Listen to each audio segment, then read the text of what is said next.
Good morning students. प्यारे बच्चों, सरल रेखाएं एक्सरसाइज 10.1 में आगे के क्वेश्चंस करना शुरू करते हैं। क्वेश्चन नंबर 7 इस प्रकार से दिया गया है। उस रेखा का समीकरण ज्ञात कीजिए जो y अक्ष की धन दिशा से वामाव्रत में 30 अंश का कोण बनाती है। उस रेखा का समीकरण ज्ञात करो जो y अक्ष की धन दिशा से, देखो ये y अक्ष है, उसकी धन दिशा यही तो है, ये धन दिशा है और ये ऋण दिशा है ना। y अक्ष पर तो सारी जो दूरियां हैं वो प्लस रहती हैं, तो ये धन दिशा हो गई इसकी।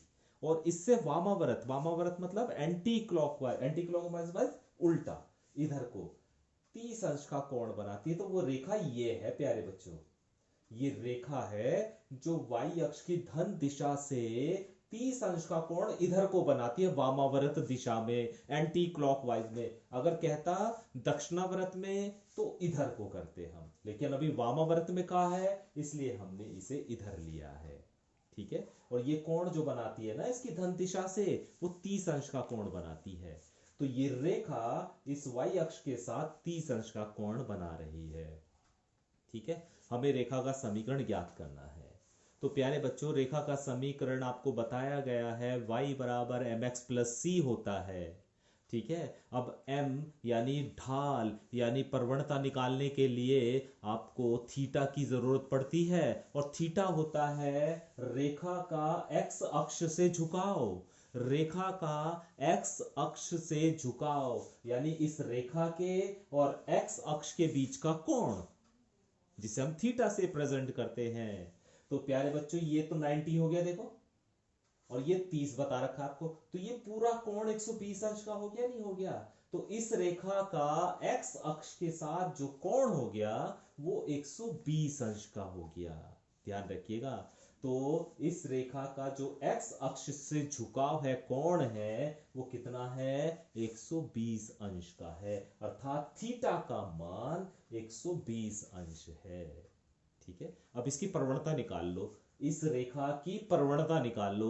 और प्रवणता कैसे निकालते हैं? m बराबर होता है tan थीटा, m बराबर होता है tan थीटा।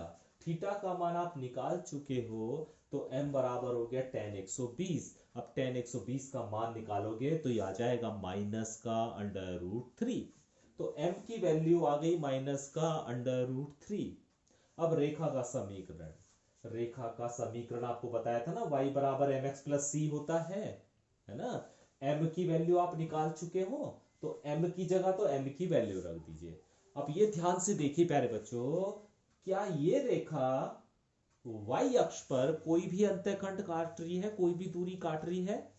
ये रेखा y अक्ष पर कोई भी दूरी नहीं काट रही है, अर्थात ये रेखा मूल बिंदु से होकर जा रही है। जब कोई रेखा मूल बिंदु से होकर जाती है, ध्यान रखिएगा इस बात को, जब कोई रेखा मूल बिंदु से होकर जाती है, अर्थात इस वाले बिंदु से होकर जाती है, तो वहां पर c का मान 0 होता है। यहां पर c का मान 0 होता है।